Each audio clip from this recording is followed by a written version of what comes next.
എല്ലാ വിദ്യാർത്ഥികൾക്കും പുതിയൊരു വീഡിയോയിലേക്ക് സ്വാഗതം. ഈ വർഷത്തെ +1 ഹയർ സെക്കൻഡറി സെക്കൻഡ് അലോട്ട്മെൻറ്റ് പ്രകാരം സെക്കൻഡ് അലോട്ട്മെൻറ്റ് ലഭിച്ച വിദ്യാർത്ഥികൾക്കുള്ള അഡ്മിഷൻ ഇന്ന് വൈകുന്നേരം 5 മണിക്ക് അവസാനിക്കുന്നതാണ്. അപ്പോൾ വിദ്യാർത്ഥികൾക്ക് ഹയർ സെക്കൻഡറി വെബ്സൈറ്റ് വഴി, അതായത് HSCAP വെബ്സൈറ്റ് വഴി നിങ്ങൾക്ക് അലോട്ട്മെൻറ്റ് കിട്ടിയിട്ടുണ്ടെങ്കിൽ വിദ്യാർത്ഥികൾ ഇന്ന് വൈകുന്നേരം 5 മണിക്കകം അലോട്ട്മെൻറ്റ് ലഭിച്ച സ്കൂളിൽ പോയിട്ട് അഡ്മിഷൻ നേടേണ്ടതാണ്. വിദ്യാർത്ഥികൾ അഡ്മിഷൻ നേടിയിട്ടില്ല എങ്കിൽ അലോട്ട്മെൻറ്റ് പ്രോസസ്സിൽ നിന്നും നിങ്ങളെ പുറത്താക്കുന്നതും നിങ്ങൾക്ക് നിലവിൽ കിട്ടിയ ആ ഒരു സീറ്റ് നഷ്ടപ്പെടുന്നതും ആയിരിക്കും.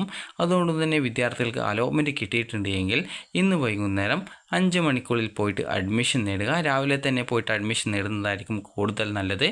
അപ്പോൾ വിദ്യാർത്ഥികൾക്ക് ഈ ഒരു സെക്കൻഡ് അലോട്ട്മെൻറ്റിൽ വിദ്യാർത്ഥികൾക്ക് അലോട്ട്മെൻറ്റ് കിട്ടിയിട്ടുണ്ടെങ്കിൽ, അതായത് നിങ്ങൾക്കിപ്പോൾ HSCAP വെബ്സൈറ്റിൽ 2 റിസൾട്ടുകളാണുള്ളത്. ഒന്നാമത്തെ കാൻഡിഡേറ്റ് ലോഗിൻ SWS വഴിയുള്ള മെറിറ്റ് സീറ്റിലേതും, അതുപോലെ കാൻഡിഡേറ്റ് ലോഗിൻ MRS എന്നുള്ള ലിങ്ക് മുഖേനയുള്ള മോഡൽ റെസിഡൻഷ്യൽ സ്കൂളിൻ്റേതുമാണ്. അപ്പോൾ വിദ്യാർത്ഥികൾ ലിങ്ക് പരിശോധിക്കുന്ന സമയത്ത് നിങ്ങൾക്ക് കാണാൻ സാധിക്കുന്നതാണ് കാൻഡിഡേറ്റ് ലോഗിൻ SWS എന്ന ലിങ്കിൽ ക്ലിക്ക് ചെയ്യുക. ക്ലിക്ക് ചെയ്ത ശേഷം നിങ്ങൾ ചെയ്യേണ്ടത് നിങ്ങളുടെ യൂസർ നെയിമായിട്ടുള്ള ആപ്ലിക്കേഷൻ നമ്പർ കൊടുക്കുക, അതുപോലെ പാസ്വേഡ് കൊടുക്കുക, ജില്ല കൊടുക്കുക, ലോഗിൻ ചെയ്യുക. ലോഗിൻ ചെയ്ത് കഴിഞ്ഞാൽ നിങ്ങളുടെ പ്രൊഫൈൽ പേജിലേക്ക് പോകുന്നതാണ്.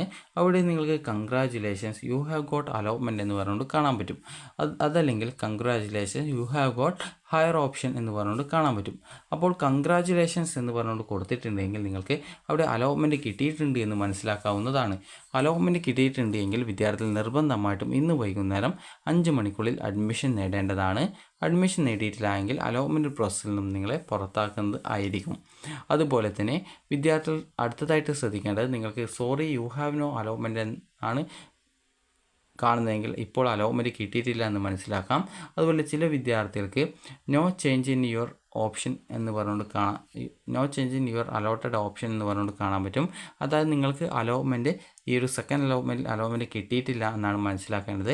അപ്പോൾ സോറി എന്ന് പറഞ്ഞുകൊണ്ട് കാണുന്ന ഏതൊരു വിദ്യാർത്ഥിയും പ്രത്യേകിച്ച് ഒന്നും ചെയ്യേണ്ട ആവശ്യമില്ല. തേർഡ് അലോട്ട്മെൻറ്റിനായിട്ട് വെയിറ്റ് ചെയ്യുക. അതേസമയം നിങ്ങൾക്ക് കൺഗ്രാജുലേഷൻസ് എന്ന് പറഞ്ഞുകൊണ്ടാണ് നിങ്ങൾ കാണുന്നതെങ്കിൽ, അത് പച്ച കളറിലാണ് കാണുന്നതെങ്കിൽ നിങ്ങൾ സ്കൂളിൽ പോയിട്ട് ടെമ്പററി അഡ്മിഷനോ അതല്ലെങ്കിൽ പെർമനൻറ്റ് അഡ്മിഷനോ നേടേണ്ടതാണ്. അപ്പോൾ വിദ്യാർത്ഥികൾക്ക് അതിനുശേഷം താഴെയായിട്ട് തന്നെ ലിങ്ക്സ് എന്നുള്ള ഭാഗത്ത് സെക്കൻഡ് അലോട്ട്മെൻറ്റ് റിസൾട്ട് എന്നുള്ളൊരു ലിങ്ക് കാണാം. ജസ്റ്റ് അതിൽ ക്ലിക്ക് ചെയ്യുക.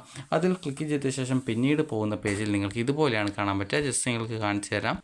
അപ്പോൾ ഇതുപോലെ ആയിരിക്കും നിങ്ങൾക്ക് കാണാനായിട്ട് സാധിക്കുക. അതായത് വെൽക്കം എന്ന് പറഞ്ഞുകൊണ്ട് നിങ്ങളുടെ പേര് കാണാം, ആപ്ലിക്കേഷൻ നമ്പർ നിങ്ങൾക്ക് കാണാൻ സാധിക്കുന്നതാണ്. അപ്പോൾ നിങ്ങൾക്ക് ഇതുപോലെ വ്യൂ അലോട്ട്മെൻറ്റ് ലെറ്റർ എന്ന് പറഞ്ഞുകൊണ്ട് കാണാൻ സാധിക്കുന്നതായിരിക്കും. അപ്പോൾ നിങ്ങൾ ചെയ്യേണ്ടത് ആ ഒരു വ്യൂ അലോട്ട്മെൻറ്റ് ലെറ്റർ എന്നുള്ളതിൽ ക്ലിക്ക് ചെയ്യുക. ഈ ഒരു അലോട്ട്മെൻറ്റ് കിട്ടിയ ഒരു വിദ്യാർത്ഥിക്ക് മാത്രമേ വ്യൂ അലോട്ട്മെൻറ്റ് ലെറ്റർ, അതായത് സെക്കൻഡ് അലോട്ട്മെൻറ്റ് കിട്ടിയ ഒരു വിദ്യാർത്ഥിക്ക് മാത്രമേ വ്യൂ അലോട്ട്മെൻറ്റ് ലെറ്റർ എന്ന് കാണാനായിട്ട് പറ്റത്തുള്ളൂ. അപ്പോൾ വിദ്യാർത്ഥികൾക്ക് അലോട്ട്മെൻറ്റ് ലെറ്റർ നിങ്ങൾ ആ ഒരു ലിങ്കിൽ ക്ലിക്ക് ചെയ്യുക. ക്ലിക്ക് ചെയ്ത് കഴിഞ്ഞാൽ നിങ്ങൾക്ക് നിങ്ങളുടെ അലോട്ട്മെൻറ്റ് ലെറ്റർ ലഭിക്കുന്നതാണ്. അപ്പോൾ അലോട്ട്മെൻറ്റ് ലെറ്ററും അതുപോലെ തന്നെ മറ്റ് ഡോക്യുമെൻറ്റ്സും എടുത്തുകൊണ്ട് വിദ്യാർത്ഥികൾ ഇന്ന് വൈകുന്നേരം 5 മണിക്കുള്ളിൽ അഡ്മിഷൻ നേടേണ്ടതാണ്. അപ്പോൾ ഈ ഒരു അലോട്ട്മെൻറ്റ് ലെറ്റർ എടുത്ത ശേഷം വിദ്യാർത്ഥികൾ ചെയ്യേണ്ട പ്രധാനപ്പെട്ട കാര്യം അലോട്ട്മെൻറ്റ് ലെറ്റർ, അതുപോലെ തന്നെ ഇനി അഡ്മിഷനായിട്ട് എന്തൊക്കെ ഡോക്യുമെൻറ്റ്സ് ആണ് വേണ്ടതെന്ന് പറയുന്നതിന് മുമ്പായിട്ട് ആരൊക്കെയാണ് പെർമനൻറ്റ് അഡ്മിഷൻ അല്ലെങ്കിൽ ടെമ്പററി അഡ്മിഷൻ എടുക്കാൻ പറ്റുക എന്ന് നോക്കാം. അപ്പോൾ നിങ്ങൾക്കിപ്പോൾ ആദ്യമായിട്ട് ഇതുവരെ അലോട്ട്മെൻറ്റ് ഒന്നും കിട്ടിയിട്ടില്ല, ആദ്യമായിട്ട് ഒന്നാമത്തെ ഓപ്ഷനാണ് അലോട്ട്മെൻറ്റ് കിട്ടിയതെങ്കിൽ പെർമനൻറ്റ് അഡ്മിഷനാണ് എടുക്കേണ്ടത്. അതേസമയം രണ്ടാമത്തെയോ അല്ലെങ്കിൽ മൂന്നാമത്തെയോ നാലാമത്തെയോ അഞ്ചാമത്തെയോ ഓപ്ഷനാണെങ്കിൽ ടെമ്പററി അഡ്മിഷൻ നേടിയാൽ മതിയാകും.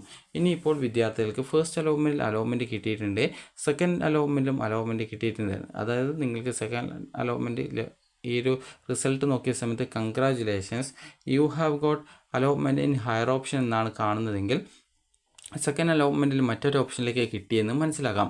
അപ്പോൾ നിങ്ങൾ ചെയ്യേണ്ടത് ആ ഒരു അലോട്ട്മെൻറ്റ് ലെറ്റർ കൃത്യമായിട്ട്, അതായത് സെക്കൻഡ് അലോട്ട്മെൻറ്റ് റിസൾട്ട് എന്നതിൽ ക്ലിക്ക് ചെയ്ത് നിങ്ങളുടെ അലോട്ട്മെൻറ്റ് ലെറ്റർ ഡൗൺലോഡ് ചെയ്തെടുക്കുക. അതിനുശേഷം നിങ്ങൾ അതിൽ പറഞ്ഞ സ്കൂൾ ഏതാണോ ആ ഒരു സ്കൂളിൽ പോയിട്ട് അഡ്മിഷൻ നേടേണ്ടതാണ്. ഇപ്പോൾ ഒരു ഉദാഹരണം പറയുകയാണെങ്കിൽ ഞാനിപ്പോൾ 5ാമത്തെ ഓപ്ഷനാണ് എനിക്ക് ഫസ്റ്റ് അലോട്ട്മെൻറ്റ് കിട്ടിയത്. ഞാനവിടെ ടെമ്പററി അഡ്മിഷൻ നേടിയിട്ടുണ്ടായിരുന്നു അല്ലെങ്കിൽ പെർമനൻറ്റ് അഡ്മിഷൻ നേടിയിട്ടുണ്ടായിരുന്നു.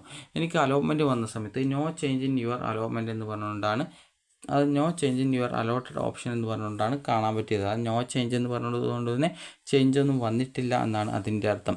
അപ്പോൾ അങ്ങനെയെങ്കിൽ നിങ്ങൾ ചെയ്യേണ്ടത് ഈ നോ ചേഞ്ച് എന്നാണ് വന്നിട്ടുള്ളതെങ്കിൽ വിദ്യാർത്ഥികൾ പ്രത്യേകിച്ച് ഒന്നും ചെയ്യേണ്ടതില്ല. തേർഡ് അലോട്ട്മെൻറ്റിനായിട്ട് വെയിറ്റ് ചെയ്യുക. ഇനിയിപ്പോൾ ഈ ഒരു സെക്കൻഡ് അലോട്ട്മെൻറ്റിൽ നിങ്ങൾക്ക് മറ്റൊരു ഓപ്ഷനിലേക്ക് അലോട്ട്മെൻറ്റ് കിട്ടിയെന്ന് വിചാരിക്കുക. അതായത് ഇപ്പോൾ മൂന്നാമത്തെ ഓപ്ഷനിലാണ് അലോട്ട്മെൻറ്റ് കിട്ടിയതെന്ന് വിചാരിക്കുക. അപ്പോൾ ആ ഒരു അലോട്ട്മെൻറ്റ് സെയിം സ്കൂളിലെ തന്നെ മറ്റൊരു കോഴ്സ് ആണെങ്കിൽ നിങ്ങൾക്ക് ആ ഒരു കോഴ്സ് മാറ്റത്തിൻ്റെ ഭാഗമായിട്ട് നിങ്ങൾ സ്കൂളിൽ പോയിട്ട് ടെമ്പററി അഡ്മിഷനോ അതല്ല പെർമനൻറ്റ് അഡ്മിഷനോ ഉണ്ടാക്കി ഫീസ് അടച്ച് പെർമനൻറ്റ് അഡ്മിഷനോ നേടാനായിട്ട് സാധിക്കുന്നത് ആയിരിക്കും. അതുപോലെ തന്നെ വിദ്യാർത്ഥികൾ ശ്രദ്ധിക്കേണ്ട പ്രധാനപ്പെട്ട കാര്യം, ഈ ഒരു ഓപ്ഷൻ എന്ന് പറയുന്നത് മറ്റൊരു സ്കൂളാണെന്ന് വിചാരിക്കാം. മറ്റൊരു സ്കൂൾ ആണെങ്കിൽ നിങ്ങൾ ചെയ്യേണ്ട പ്രധാനപ്പെട്ട കാര്യം എന്ന് പറയുന്നത് വിദ്യാർത്ഥികൾ ആദ്യം അലോട്ട്മെൻറ്റ് ലഭിച്ച അഡ്മിഷൻ നേടിയ സ്കൂളിൽ നിന്നും നിങ്ങളുടെ ഡോക്യുമെൻറ്റ്സ് ഒക്കെ തിരിച്ച് വാങ്ങിക്കുക. നിങ്ങൾ പെർമനൻറ്റ് അഡ്മിഷനാണ് നേടിയിട്ടുണ്ടായിരുന്നതെങ്കിൽ നിങ്ങൾക്ക് നിങ്ങളുടെ ആ ഒരു ഫീസും കാര്യങ്ങളൊക്കെ തിരിച്ചു തരുന്നതാണ്. അപ്പോൾ വിദ്യാർത്ഥികൾ അതും എടുത്തുകൊണ്ട് നിങ്ങൾ പുതുതായിട്ട് സെക്കൻഡ് അലോട്ട്മെൻറ്റ് ലഭിച്ച സ്കൂൾ ഏതാണോ അവിടെ പോയിട്ട് നിങ്ങൾ അഡ്മിഷൻ നേടേണ്ടതാണ്. അപ്പോൾ വിദ്യാർത്ഥികൾക്ക് ഇനി അഡ്മിഷനായിട്ട് എന്തൊക്കെ ഡോക്യുമെൻറ്റ്സ് ആണ് വേണ്ടത് എന്ന് നോക്കാം. ഒന്നാമത്തേത് SSLC സർട്ടിഫിക്കറ്റ് ആണ്. രണ്ടാമത്തേത് SSLC സർട്ടിഫിക്കറ്റ് ഒറിജിനൽ കിട്ടിയിട്ടില്ലെങ്കിൽ അതിൻ്റെ കോപ്പി മതി. രണ്ടാമത്തേത് അലോട്ട്മെൻറ്റ് ലെറ്റർ ആണ് വേണ്ടത്. അലോട്ട്മെൻറ്റ് ലെറ്റർ അറിയാം, അല്ലെങ്കിൽ നിങ്ങൾക്ക് അലോട്ട്മെൻറ്റ് സ്ലിപ്പ് അല്ലെങ്കിൽ അഡ്മിഷൻ ലെറ്റർ എന്നൊക്കെ നിങ്ങൾ ഇതിന് പറയാറുണ്ട്. അപ്പോൾ അതുകൊണ്ട് തന്നെ നിങ്ങൾക്ക് അലോട്ട്മെൻറ്റ് ലെറ്റർ എന്നുള്ളതാണ് ഇതിൻ്റെ പേര്. അതുപോലെ തന്നെ ഇതോടൊപ്പം TC, അതുപോലെ തന്നെ കോൺടാക്റ്റ് സർട്ടിഫിക്കറ്റ്, അതുപോലെ തന്നെ ഒരു ബോണസ് പോയിൻ്റ് സർട്ടിഫിക്കറ്റ്, അതുപോലെ തന്നെ ഈ ഒരു ടൈ ബ്രേക്ക് സർട്ടിഫിക്കറ്റ്, അത് ക്ലബ് സർട്ടിഫിക്കറ്റ് ഒക്കെ ഈ ഒരു ടൈ ബ്രേക്ക് സർട്ടിഫിക്കറ്റിലാണ് വരിക. അപ്പോൾ ഇതോടൊപ്പം തന്നെ വിദ്യാർത്ഥികളുടെ ആധാർ കാർഡിൻ്റെ കോപ്പി, അതുപോലെ തന്നെ ഒരു ഫോട്ടോ, അതുപോലെ തന്നെ നിങ്ങൾക്ക് ഫീസ് ആനുകൂല്യമുള്ള വിദ്യാർത്ഥികളാണെങ്കിൽ, അതായത് SC/ST വിദ്യാർത്ഥികളൊക്കെ ആണെങ്കിൽ ഇൻകം സർട്ടിഫിക്കറ്റ്, അതുപോലെ തന്നെ കമ്മ്യൂണിറ്റി സർട്ടിഫിക്കറ്റ്, അതുപോലെ തന്നെ കാസ്റ്റ് സർട്ടിഫിക്കറ്റ് ഉള്ളവർ കാസ്റ്റ് സർട്ടിഫിക്കറ്റ്. അപ്പോൾ ഇത്രയുമാണ് നിങ്ങൾക്ക് ആവശ്യമായിട്ടുള്ളത്. അതുകൂടാതെ തന്നെ EWS റിസർവേഷൻ ഉണ്ട് എന്ന് പറഞ്ഞവർ EWS സർട്ടിഫിക്കറ്റ് കൂടി വിദ്യാർത്ഥികൾ അഡ്മിഷൻ സമയത്ത് കൊണ്ടുപോകേണ്ടതാണ്. അതുപോലെ തന്നെ വിദ്യാർത്ഥികൾ ശ്രദ്ധിക്കേണ്ട പ്രധാനപ്പെട്ട കാര്യം എന്ന് പറയുന്നത് ഇന്ന് വൈകുന്നേരം 5 മണി വരെ മാത്രമാണ് ഹയർ സെക്കൻഡറിയുടെ അഡ്മിഷൻ ഉണ്ടാവുക. അപ്പോൾ അതുകൊണ്ട് തന്നെ ലേറ്റായിട്ട് പോവാതെ നേരത്തെ പോകാനായിട്ട് ശ്രദ്ധിക്കുക. അതുപോലെ തന്നെ വിദ്യാർത്ഥികൾ പെർമനൻറ്റ് അഡ്മിഷനാണ് നേടുന്നതെങ്കിൽ മാത്രം ഫീസ് അടച്ചാൽ മതി. ടെമ്പററി അഡ്മിഷൻ ആണെങ്കിൽ ഫീസൊന്നും നൽകേണ്ടതില്ല. അപ്പോൾ നിങ്ങൾക്ക് ഈ ഒരു വീഡിയോ ഉപകാരപ്രദമായിട്ടുണ്ടെങ്കിൽ ലൈക്ക് ചെയ്യുക, ഷെയർ ചെയ്യുക. അതുപോലെ വിദ്യാർത്ഥികൾക്ക് ഈ ഒരു സെക്കൻഡ് അലോട്ട്മെൻറ്റ് കിട്ടിയിട്ടുണ്ടെങ്കിൽ വിദ്യാർത്ഥികൾ നിർബന്ധമായിട്ടും പെർമനൻറ്റ് അഡ്മിഷൻ അല്ലെങ്കിൽ ടെമ്പററി അഡ്മിഷനെങ്കിലും നേടേണ്ടതാണ്. അപ്പോൾ വിദ്യാർത്ഥികൾക്ക് ഈ ഒരു വീഡിയോ ഉപകാരപ്രദമായിട്ടുണ്ടെങ്കിൽ ലൈക്ക് ചെയ്യുക, ഷെയർ ചെയ്യുക. Thank you for watching.